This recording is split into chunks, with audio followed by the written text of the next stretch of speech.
Hoje eu queria começar a discutir um novo tópico, mas que a gente implicitamente já abordou, já usou no nosso curso, que são forças entre átomos.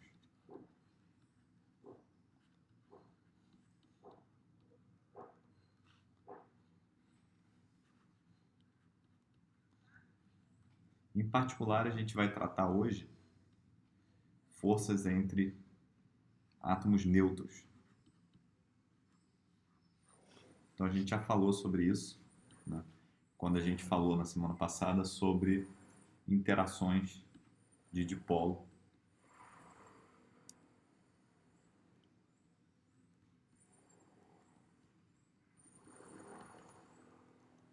entre átomos de Rydberg.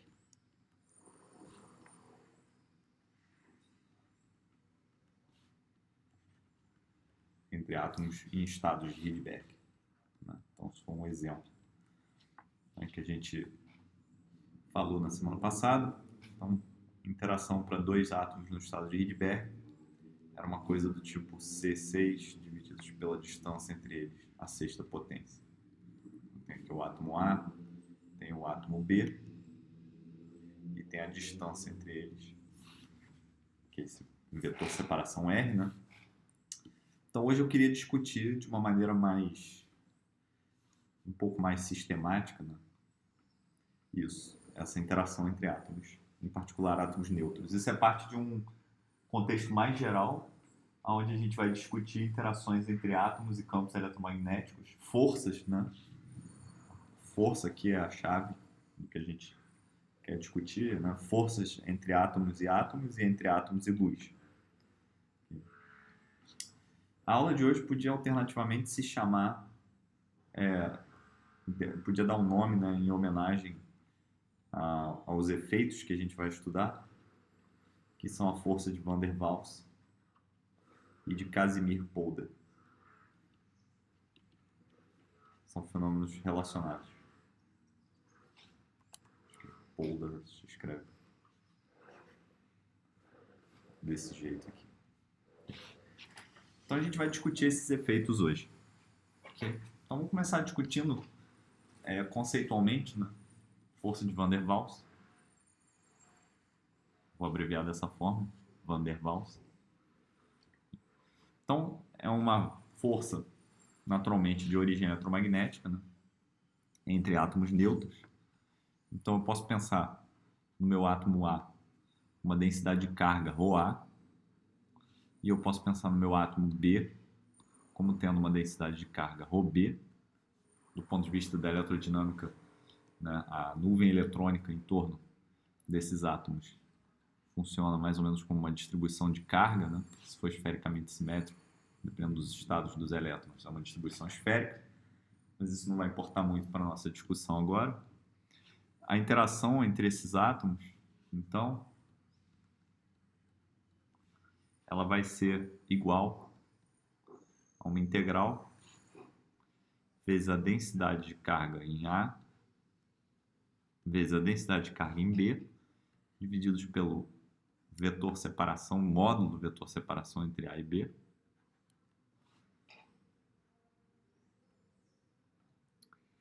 integrado sobre todo o espaço. Então, isso aqui é uma fórmula lá de eletrodinâmica, né? Essa separação RAB é o módulo do vetor RA menos o vetor RB num dado referencial. Está aqui a origem do meu referencial, está aqui o meu vetor RA, está aqui o meu vetor RB. A diferença entre eles, claro, cai nessa linha aqui que conecta esses dois pontos, onde os átomos estão centralizados. Okay? Então, tipicamente o que a gente faz é pegar isso aqui e fazer uma expansão em multipolos.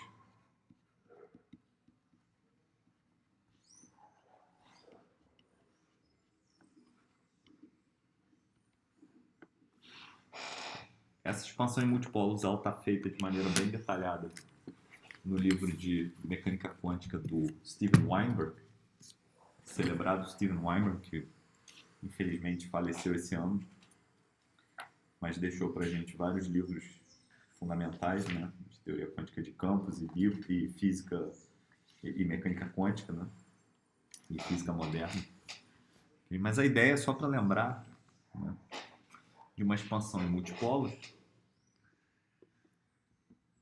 é que você pode escrever, né, uma determinada função como uma soma, né, como uma soma de esféricos harmônicos.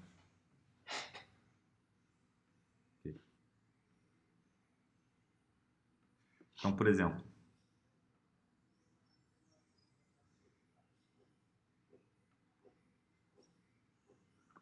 se eu tenho cargas pontuais nos meus sistemas, né? Então eu tenho aqui várias carguinhas que correspondem às cargas eletrônicas, né, distribuídas no meu átomo. Essa interação aqui, esse HI, ele vai ser igual a uma soma sobre todas as cargas pontuais que estão no átomo A, todas as cargas pontuais que estão no átomo B, que eu estou indexando pelas letras A e B, da carga E Azinho, vezes a carga E Bzinho, né, o índice da carga, divididos pela posição da carga A menos a posição da carga B mais o vetor separação E entre esses caras aqui. Essa é a energia de interação entre várias cargas pontuais, né, desses átomos aqui.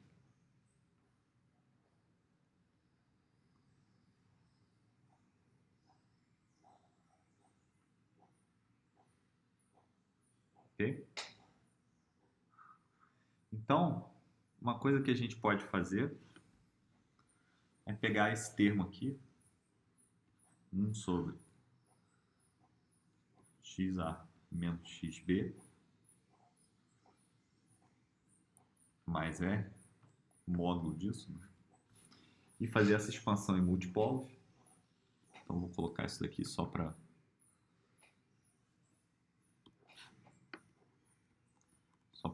efeito de referência, para a gente saber do que a gente está falando. Mas vocês devem ter visto isso em algum curso de eletromagnetismo.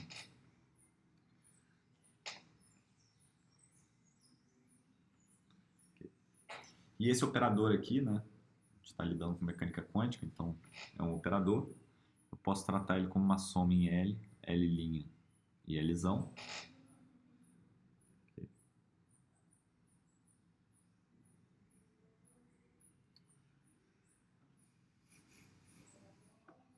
De coeficiente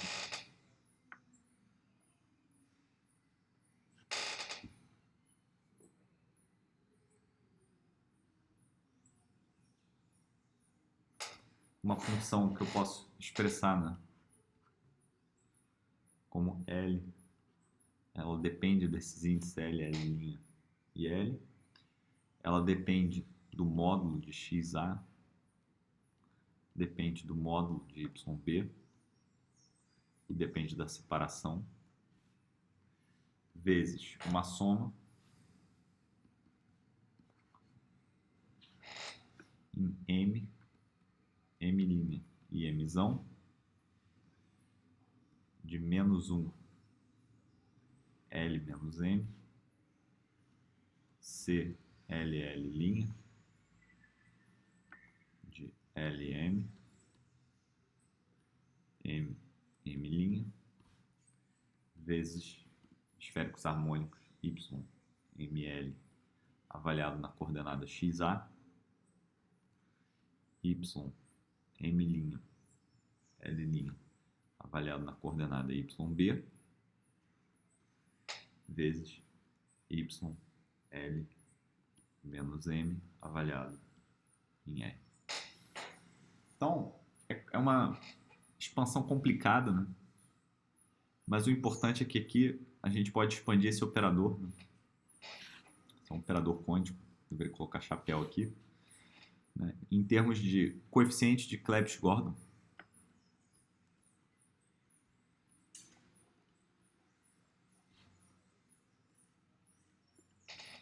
e esféricos harmônicos.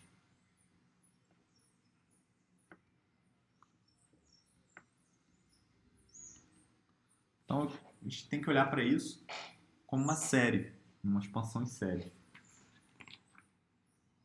Okay. E essa função f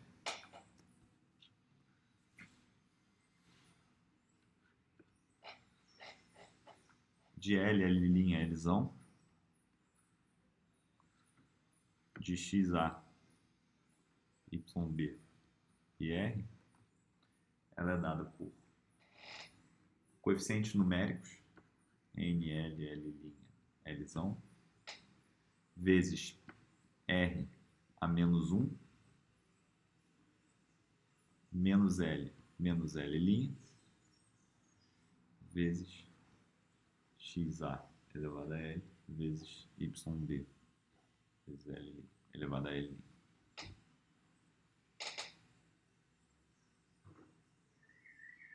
Ok?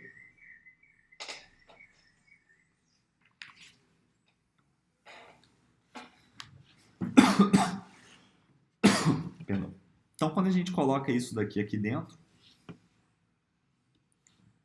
são várias peças que tem que encaixar para que a gente seja capaz de escrever as interações entre esses átomos neutros, certo? Então, isso daqui eu posso escrever, né?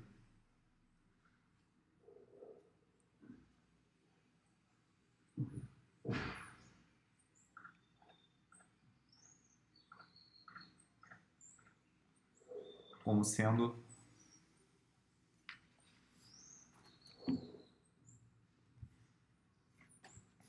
o H de interação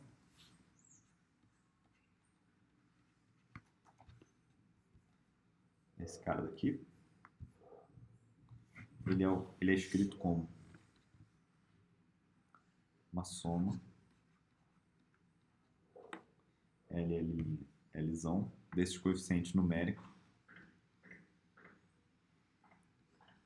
R elevado a menos 1 menos L menos L', vezes uma soma em M, M' e Mzão, menos 1 elevado a L menos M, coeficiente de Clebsch-Gordon L', Lm, M',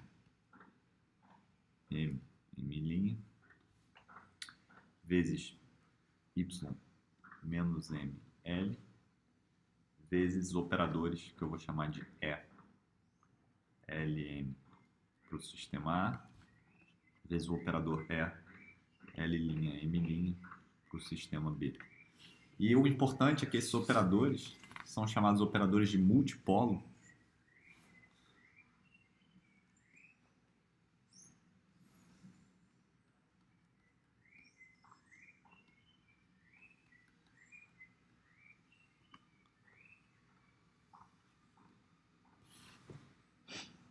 Ok?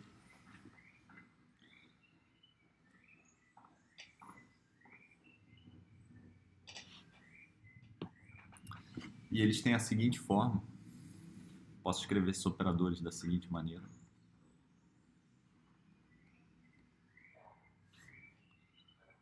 Eles são uma soma de todas as cargas no sistema A, no átomo A, da carga EA, vezes XA elevado a L, Y Lm, de XA, e uma coisa similar para o B.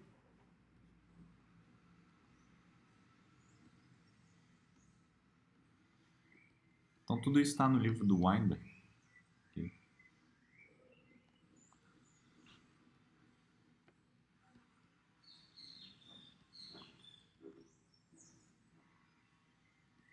É bastante envolvida essa notação, né? Mas eu queria dar uma certa atenção para isso, porque a partir daqui, né, a partir dessa série, que surge dessa identidade matemática aqui, isso é uma identidade matemática, né, que a gente não está provando, mas eu estou assumindo. Né? Você pode encarar isso como o resultado de métodos matemáticos, por exemplo. Você expande essa função em multipolos, e a expansão é complicada, mas é isso. Mas aqui a gente vê que a gente tem uma soma, né? Esses índices L, L', M, M', eles correm. E aí a gente tem vários termos aqui que correspondem a interações entre esses momentos de multipolo elétrico. E cada uma dessas interações, elas vão ter uma dependência radial dada por isso daqui, com coeficientes de Clebsch-Gordon que ajustam a forma da interação. Só um minuto, eu vou pausar a aula um pouquinho.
Peço desculpas, eu tive que atender um pedido aqui. Voltando então, gente, por que eu estou dando muita atenção para isso, né? Bom, primeiro porque essa é a forma mais geral que você tem de obter todas as interações entre multipolos elétricos de dois átomos neutros. Tá? É meio chato, mas é importante. Tá? Eu recomendo vocês darem uma olhada no livro do Weinberg.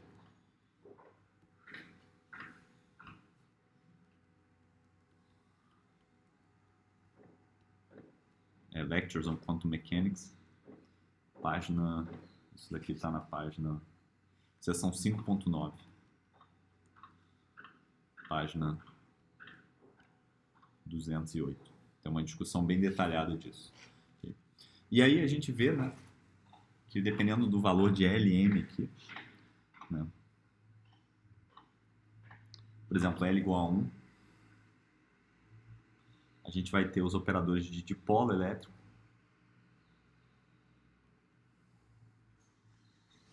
L igual a 2, a gente vai ter os operadores de quadrupolo elétrico,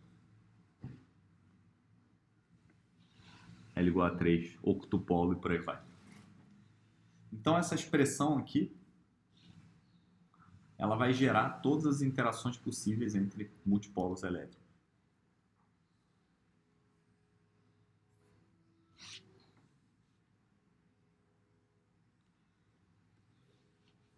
Então a gente está mais interessado na interação de polo, né? Basta você avaliar aquela fórmula ali para multipolo que você estiver interessado. Mas nesse caso de polo, a gente tem L igual a L' igual a 1.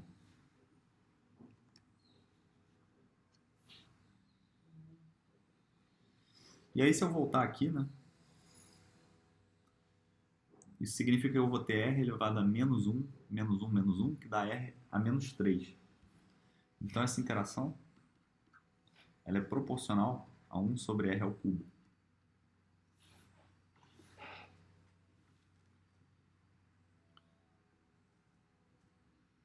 Okay? Tem algumas considerações que você tem que fazer para chegar nessa conclusão. Okay? Mas no final das contas, a conclusão que você chega é que o H interação ele vai ter a seguinte forma, ele pode ser escrito como 1 sobre R ao cubo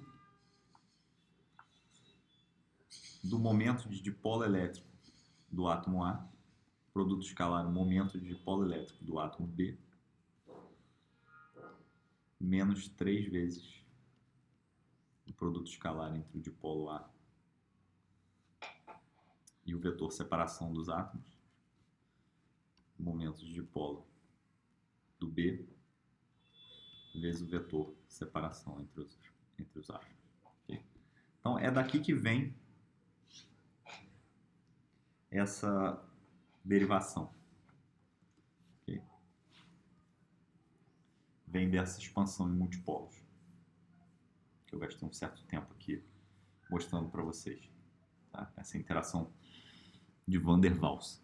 Claro que a gente vai ter outras interações entre momentos de dipolo e quadrupolo, entre quadrupolo e quadrupolo, dipolo, octupolo, enfim. Você vai ter tudo possível que puder ser gerado nessa soma aqui vai ser gerado.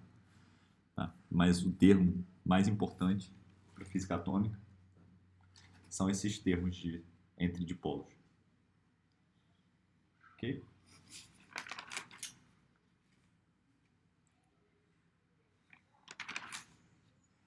Então, vamos analisar um pouco isso, essa interação aqui, né? Classicamente,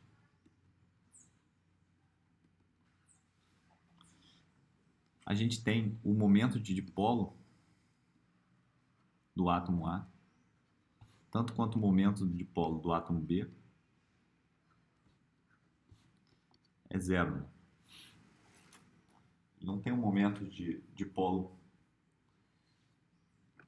permanente. Okay? Basicamente, significa dizer, né, que os elétrons, se eles estão confinados num determinado potencial, posso...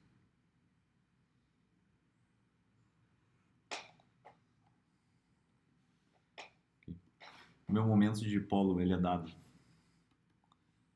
por um deslocamento, né? Um vetor de deslocamento. O momento de dipolo do elétron do átomo A, por exemplo.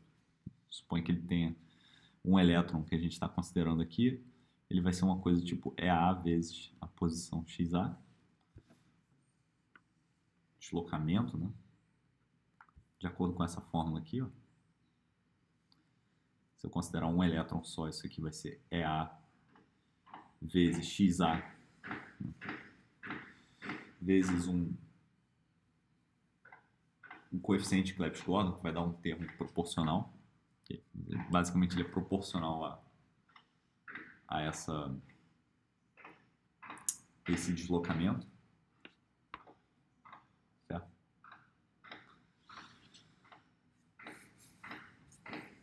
Isso daqui é zero. E, classicamente, a partícula está parada aqui, o elétron está parado, nada acontece. Isso é zero. Classicamente, a gente também tem um momento de dipolo ao quadrado, o valor médio quadrático dele, o valor quadrático médio, também é zero.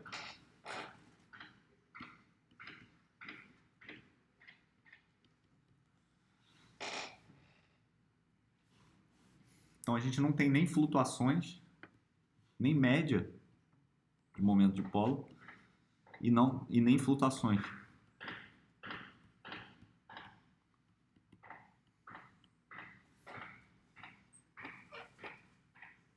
Então, classicamente, essa interação entre átomos neutros, né, ela é zero. Certo? Você não tem uma direção preferencial. O elétron, né, por exemplo, se você pegar dois átomos de hidrogênio nível 1s, esfericamente simétricos, o momento de dipolo elétrico é nulo, né, porque se eu calcular, por exemplo, isso é um exercício de física atômica, né, se eu calcular essa quantidade aqui, 1s, 1s, esse é o valor médio do vetor posição.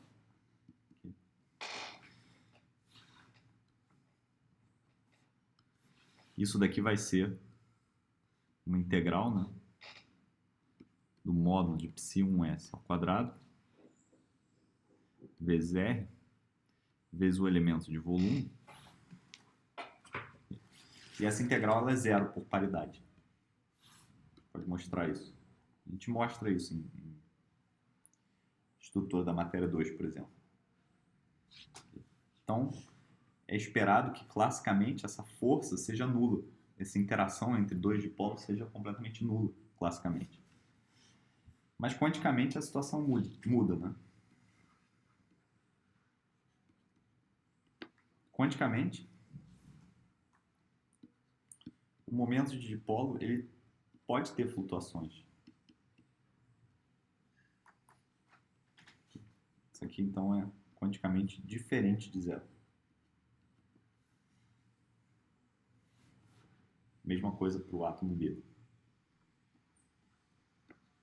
Também vai ser diferente de zero. Então tem uma força que origina entre dois átomos neutros, que ela tem uma origem puramente quântica. Não tem como você ter essa força classicamente. Uma forma de ver isso, né? Eu posso pensar fazer um modelinho, né? Imagina, ao invés de um potencial de Coulomb confinante, né? Um elétron orbitando em volta do núcleo, né? Ele é confinado por um potencial efetivo. Eu posso pensar num potencial harmônico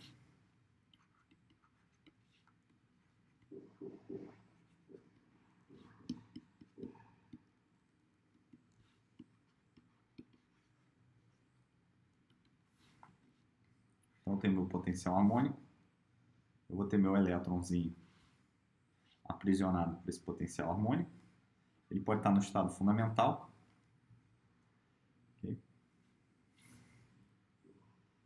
o momento de dipolo vai ser algo do tipo E vezes o operador posição. Vou usar a mesma letra.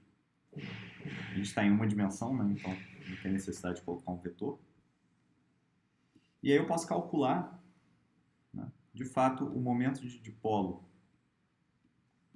para os elétrons no estado fundamental.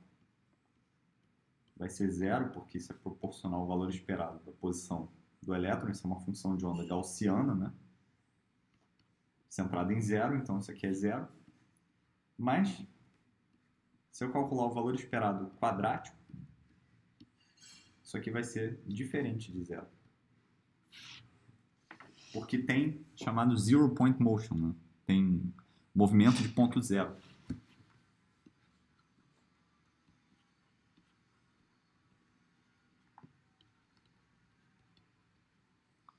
Então você pode pensar que pelo princípio da incerteza, você não pode localizar a posição e o momento do elétron, necessariamente ele tem que ter flutuações no momento de dipolo dele. E necessariamente essas flutuações fazem com que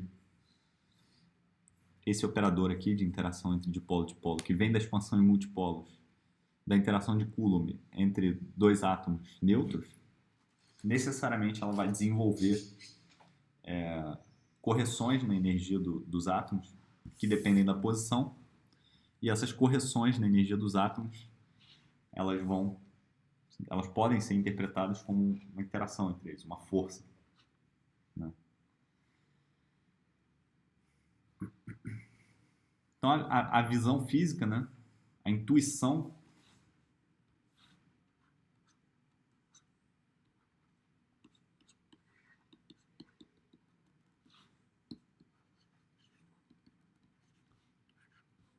por trás da força de Van der Waals é a seguinte.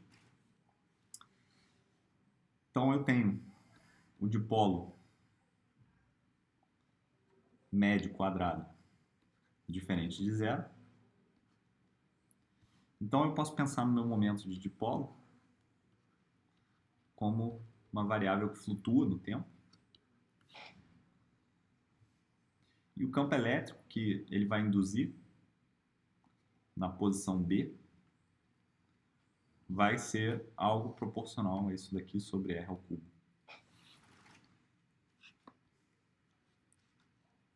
Okay.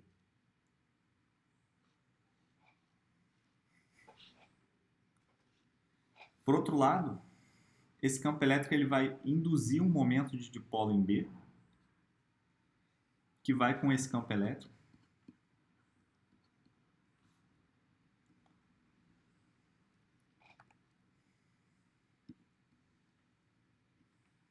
que vai ser dado por dA sobre R ao cubo. Okay. Então a interação, né, entre os dois dipolos, a energia de interação, ela é algo que vai com dB escalar o campo elétrico em B, que é algo que vai com dA escalar dB. Então isso é só uma intuição dividido por R ao cubo. Algo dessa forma daqui, né, que a gente encontra por interações em multipolo, por expansão em multipolo. E é isso daqui eu posso escrever como sendo dA ao quadrado, então, substituindo o dipolo induzido em B.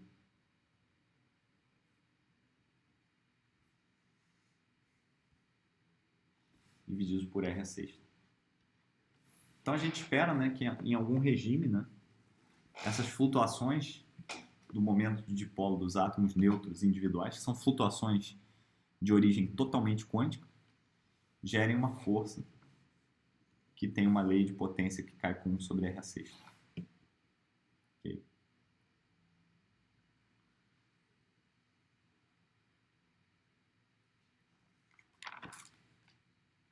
Então isso traz para a gente uma lição, né?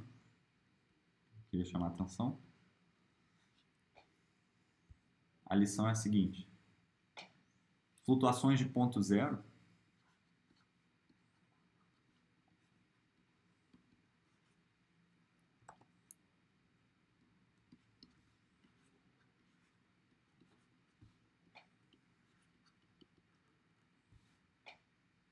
podem induzir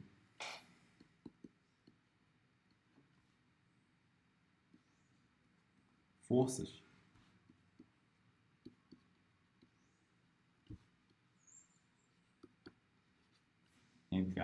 entre átomos neutros.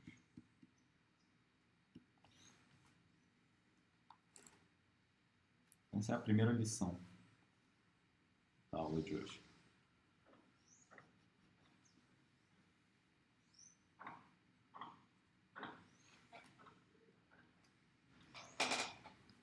É uma lição importante.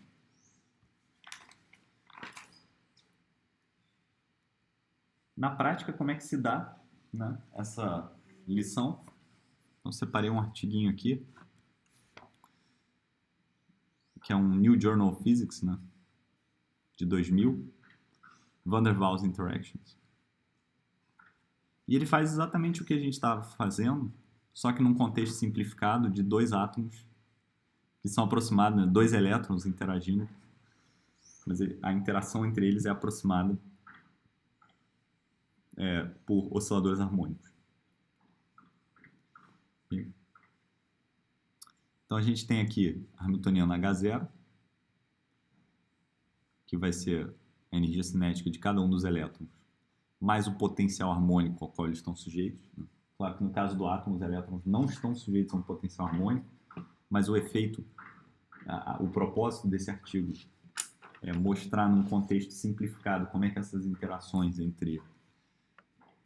essas interações de Van der Waals surgem, né? Como é que a gente pode calcular elas. Okay? Enquanto que a interação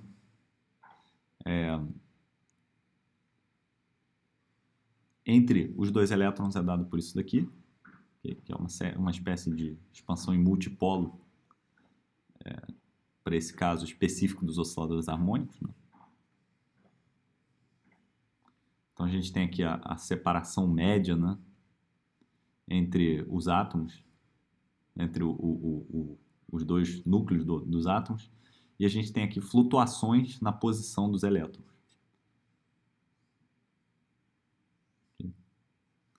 Então as interações entre esses elétrons, né, entre esses átomos, elas podem ser expressas como isso daqui. Basicamente, né, a gente expande isso daqui nessa forma.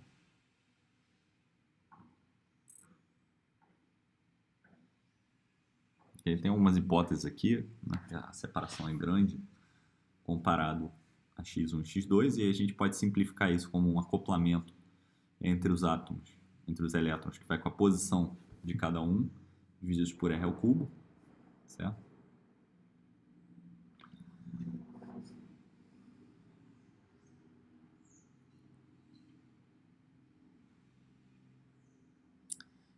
Basicamente, eu estou pensando aqui de onde vem aquilo. Você tem uma repulsão entre essas cargas, você tem uma atração entre essa carga e essa, então daqui vai ter um termo que é R mais X1, o termo de Coulomb que vai com 1 sobre R mais X1, mas é atrativo, então tem sinal menos. Tem o R menos X2, atrativo, então tem sinal menos. Tem a repulsão entre os elétrons, que é dado por esse termo, e tem a repulsão entre os núcleos, que é dado por esse termo. E aí, quando eu faço essa aproximação de que x1 e x2 são muito menores do que R, eu chego a essa interação aqui. Okay? E aí a gente pode usar agora, né, tratar esse termo como uma perturbação, porque x1 e x2 são pequenos. E a ideia, né, formalmente, é usar a teoria de perturbações para você descobrir quais são os shifts na energia do átomo. Okay? Então é exatamente o que ele faz aqui. Às vezes você consegue em primeira ordem, teoria de perturbação. Às vezes você consegue segunda ordem em teoria de perturbação. E claro que o resultado, né, vai depender nos estados em que cada um dos elétrons estão nos seus átomos. Certo? Então isso leva à segunda lição de hoje, né?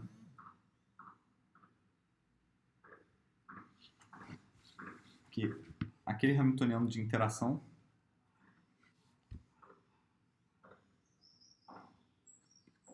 falado de polo, aqui, interação de polo, esse cara daqui,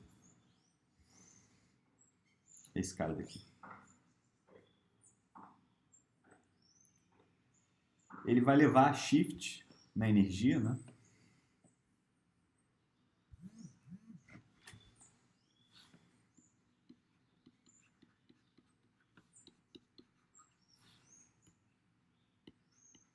Do sistema,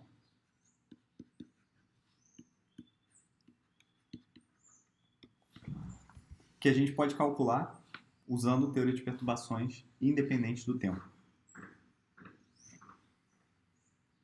Então, posso considerar, né, um átomo com um elétron. Então, a função de onda do elétron no átomo A é psi-A, no átomo B é psi-B. Okay. Isso daqui é o psi-AB, né?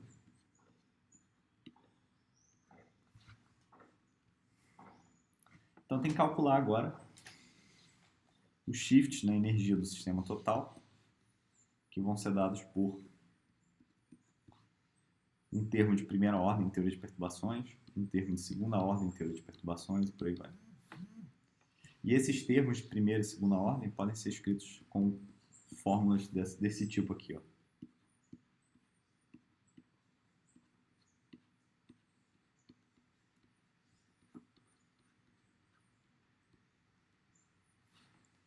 Enquanto que segunda ordem pode ser escrito como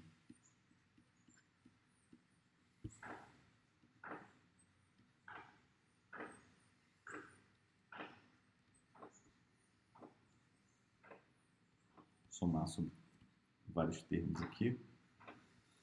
Aqui eu tenho H de polo, e aqui eu tenho psi-AB de novo. Ficou apertado, mas acho que dá para entender. Aqui eu vou ter uma razão entre a energia dos átomos quando eles estão nos estados AB, menos a energia do nível N. E eu tenho que somar sobre N diferente de AB, que é do nível AB. Então tem essas expressões para a teoria de perturbações, né, das quais a gente pode olhar no Weinberg, né, ele faz algumas considerações, ele mostra lá, né, pelo menos como um exercício, eu acho, ele mostra como que você pode calcular essas correções na energia do sistema, e essas correções se traduzem como forças entre os átomos, e essas forças têm como origem, né, essas flutuações quânticas, origem física, essas flutuações quânticas na posição. Tá? Quem quiser realmente dar uma olhada, eu recomendo olhar esse artigo aqui, onde ele faz exatamente isso, nesse contexto simplificado, onde ele trata o potencial eletrônico efetivamente como osciladores harmônicos unidimensionais. Tá? Então, um paperzinho muito, muito bonitinho. Assim. E aí ele calcula, né, essas correções de Van der Waals. Okay? Nesse caso, a correção de primeira ordem é zero, né? Quando ele considera os dois átomos, os dois elétrons no estado fundamental, cada um do seu oscilador harmônico lá, que é gerado pelos seus átomos, né? Mas em segunda ordem tem um shift na energia. Okay? E esse shift na energia em segunda ordem, ele vai com um coeficiente, que é o que eles chamam de polarizabilidade do átomo, divididos pela distância, pela separação média elevada à sexta potência. Okay. Então, claro que isso vai mudar, né, se a gente lidar com átomos em níveis diferentes. Tá? Então, tipicamente,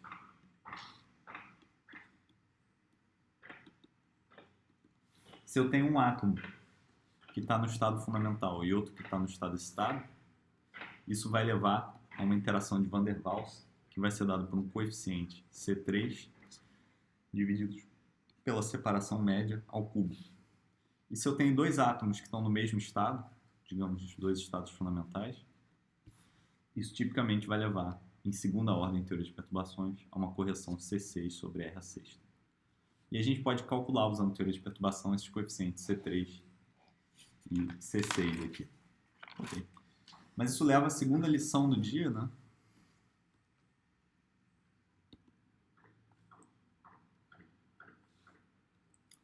Que eu queria chamar a atenção, que a interação entre átomos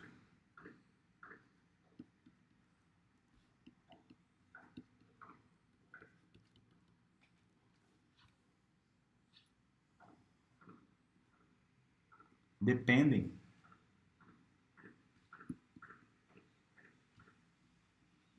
nos estados dos átomos.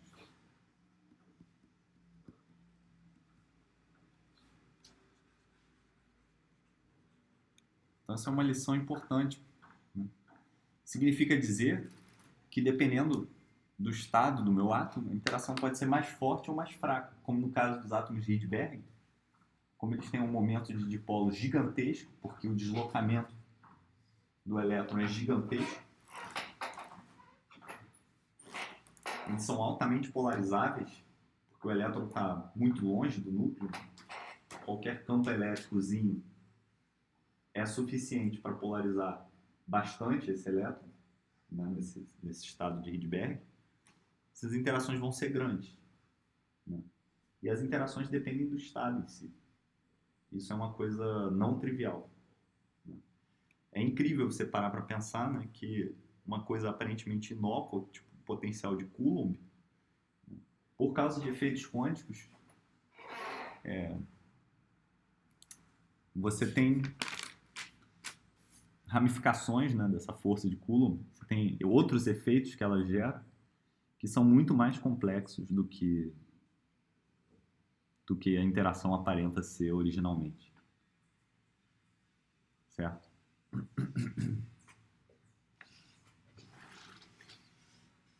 Então, essa é uma outra conclusão. Interações entre átomos dependem dos estados em que os átomos se encontram. Okay. Isso daqui que eu estou falando vale para moléculas também.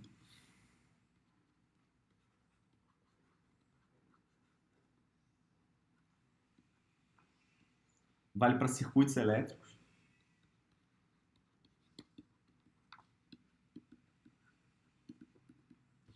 Quando eles estão no regime quântico, né? Aqui para moléculas fica muito mais complicado, né? Porque os estados que as moléculas podem assumir são essencialmente muito mais complexos, porque agora moléculas, né? Átomos, eles têm níveis de energia muito bem definidos, muito fáceis de calcular. Moléculas, você tem quebra de degenerescências para tudo, né? Então, as moléculas, elas podem vibrar, elas podem rodar, elas podem fazer interações spin-órbita, elas podem ter interações entre o núcleo e a órbita do elétron. Então, tem efeitos de spin, efeitos de graus de liberdade adicionais que complicam muito, né? Então, quando você começa a montar coisas, elas rapidamente ficam muito complexas, né?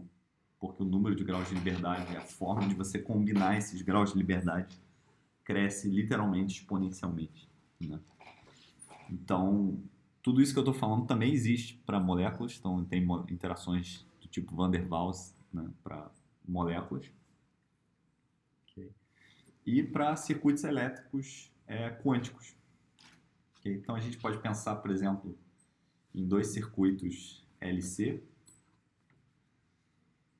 coisas dessa forma daqui, onde eu tenho um capacitor, um indutor, que eu tenho um outro capacitor, um indutor, e o campo eletromagnético desse capacitor, ele conversa com o campo eletromagnético desse outro capacitor aqui. O pessoal fala de stray fields. Então tem uma influência, né?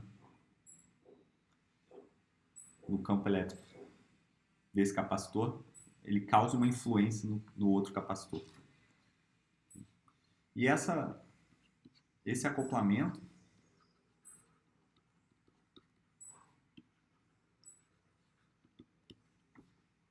ele é essencialmente proporcional a 1 sobre a distância ao cubo. O mesmo tipo de fenômeno que Van der Waals. Okay? E no final das contas, isso daqui acaba sendo equivalente, quando você faz a matemática, a 2 molas, né? dois osciladores harmônicos acoplados por uma interação do tipo x1, x2 divididos por r ao cubo. Exatamente análogo ao que a gente tem aqui. Ó. Análogo a isso daqui. Tá? Então, toda essa matemática também serve para circuitos elétricos quânticos. Então, é uma coisa bem rica, assim, bem útil, né, nessa área de ótica quântica. Entender essas interações de Van der Waals entre esses sistemas. Okay? Entender como calcular elas, pelo menos conceitualmente, né? Claro que vários exemplos que a gente vai usar já foram calculados, então a gente não precisa se preocupar muito com isso.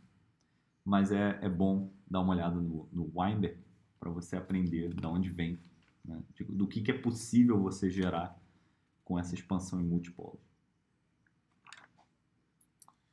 Ok? Agora, a gente está vendo, né, que por causa do oscilador, da flutuação de ponto zero de um oscilador harmônico quântico, né, efetivo, que descreve o movimento dos elétrons em torno do átomo, o princípio da incerteza aplicado ao movimento dos elétrons gera essas forças de Van der Waals que vão com 1 sobre r ao cubo, 1 sobre r à sexta, dependendo dos estados dos átomos. Né? Mas também tem flutuações de ponto zero associadas ao campo eletromagnético.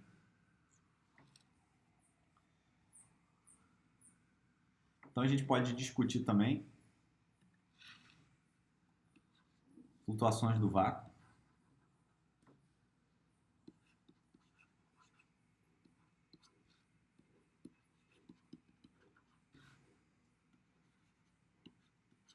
Associadas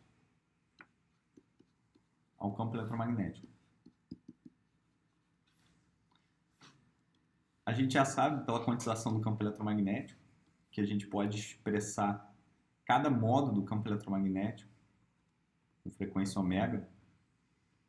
Né? Ele tem uma flutuação de ponto zero que tem energia dada por h cortado ômega sobre 2.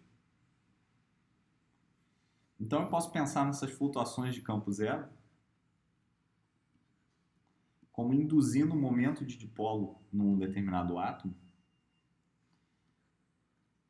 que vai ser dado pela polarizabilidade desse átomo vezes o campo elétrico na posição do elétron que está orbitando o átomo A. Mesma coisa no B.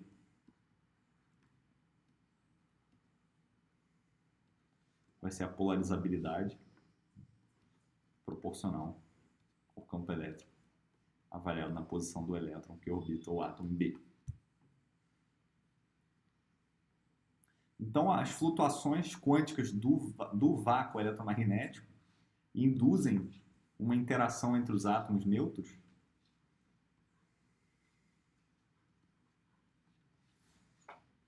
que vai ser proporcional à polarizabilidade dos átomos vezes, né, em média, a correlação entre os campos elétricos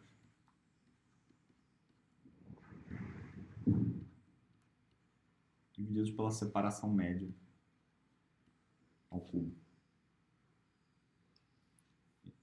E aí, quando você faz essa conta, quando você coloca aqui a densidade de modos vezes a energia de cada flutuação, né? Tem uma conta aqui para fazer, que eu não vou fazer. Você chega a uma interação que é proporcional a 1 sobre a sétima potência. E isso é chamada a força de Casimir-Polder.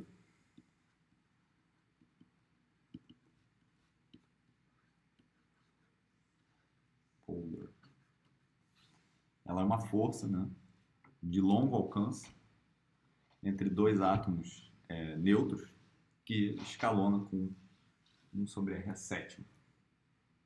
Okay?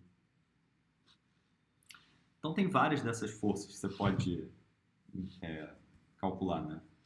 Essa daqui é a Casimir-Polder entre dois átomos. Então, átomo, átomo. A gente pode falar de Casimir-Polder entre átomo e uma placa condutora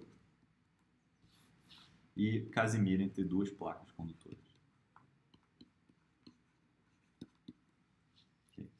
Todas elas têm essa interpretação, né, de flutuações de ponto zero, dando origem a um efeito não negligenciável, né, de uma força entre esses dois elementos. Okay.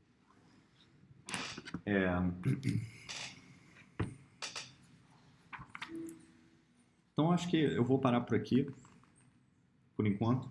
Eu estava na dúvida se eu ia derivar a força de Casimir entre duas placas condutoras em uma dimensão, esse cara daqui, mas eu acho que eu vou deixar para fazer isso. Se eu for fazer isso, se vocês tiverem interesse, a gente pode deixar para fazer isso ao vivo. Não é uma conta muito difícil, é uma conta de teoria quântica de campos, mas ela, conceitualmente, ela traz ela traz algumas discussões conceituais, né? A ideia básica é que você tem duas placas condutoras, o campo elétrico vai a zero nessas placas condutoras, a placa ela não é carregada, tá? É uma cavidade, essencialmente. O campo tem que ir a zero aqui, né?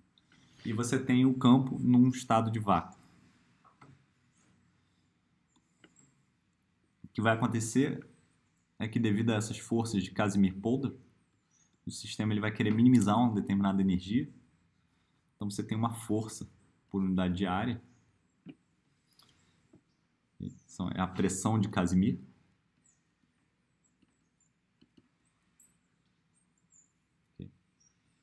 E em 3 dimensões, essa pressão de Casimir ela vai com 1 sobre a distância ao cubo. E é um fenômeno puramente quântico, associado às flutuações quânticas do campo elétrico, induzindo dipolos elétricos nos átomos dessas placas condutoras aqui, apesar de elas serem neutras, não terem carga entre elas. Okay. E aí a gente vai discutir na aula que vem essas forças de Casimir. Tem bastante coisa que a gente pode falar sobre isso. E, em particular, essas forças elas são muito importantes em nanotecnologia, né?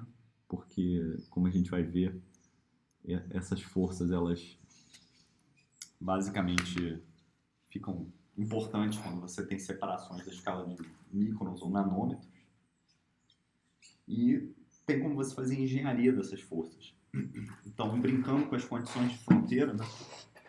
Ao invés de considerar placas, por exemplo, se eu considerar uma esfera, a pressão de Casimir ela é expansiva, ao invés de ser contrativa, né? Ela, ao invés de atrair como ela atrai as placas, ela faria uma esfera expandir.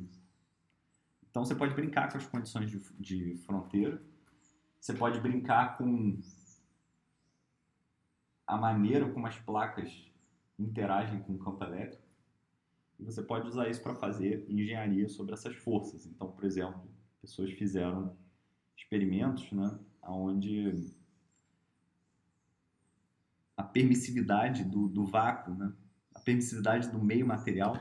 Então, você tem um experimento de Berkeley recente, que eu acho fantástico, né, que ele pega uma plaquinha de ouro,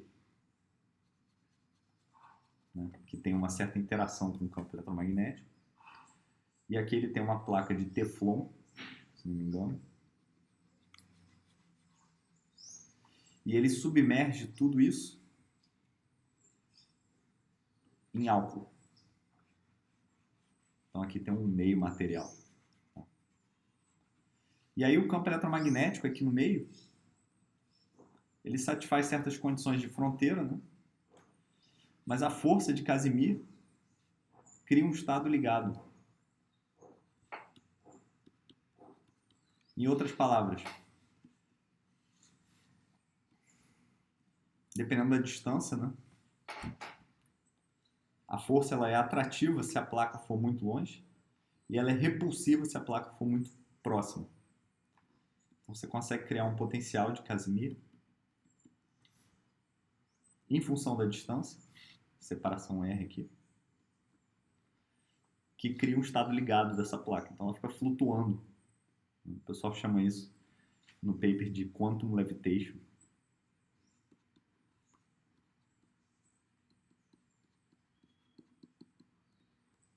Porque, bom, a partícula, né, não é uma partícula, é uma placa. Essa plaquinha de ouro, ela fica flutuando essencialmente por um fenômeno quântico. Né, cria uma força, literalmente. Então tem várias aplicações, né, de nanotecnologia. Tipicamente as pessoas querem reduzir as forças de Casimir. Se você quer fazer nanotecnologia, nanomáquinas, por exemplo, né, objetos nos quais os elementos têm muitas partes móveis na sua nanomáquina, né, você quer controlar a força de Casimir. Você não quer que a força de Casimir seja um inimigo. Né? Experimentos de microscopia de força atômica, que o Prioli, por exemplo, especialista nessa área, né? Também tem que levar em consideração essa força de Casimir, porque lá você quer medir as propriedades de um determinado material, né? Usando uma ponta que interage com esse material, e a força de Casimir certamente está presente, né? Em muitos casos nesse tipo de experimento. Então é um fenômeno que ele tem que ser bem compreendido do ponto de vista da nanotecnologia, para você poder conseguir fazer coisas, né? Mas ele tem essa visão unificada de física atômica, nanotecnologia, tudo isso está relacionado. Okay? Tudo isso vem dessas forças de Van der Waals, de flutuações quânticas do campo eletromagnético. Sem falar que essa daqui é uma lição, né, conceitual muito importante, que mostra que essas flutuações quânticas que a gente tem, né, de movimentos de ponto zero, são fenômenos reais. Nada mais real do que você induzir uma força devido a isso. Então, de fato, né, houve muita discussão sobre isso. E as pessoas, hoje em dia, acho que é unanimamente aceito que existem flutuações quânticas do vácuo. E essas flutuações têm um efeito não negligenciável. Então, você liga a mecânica quântica, ela é uma consequência natural do princípio da incerteza. Então, eu vou parar por aqui hoje. Espero que vocês gostem. A gente discute na próxima aula mais sobre forças de Casimir. Até lá, pessoal.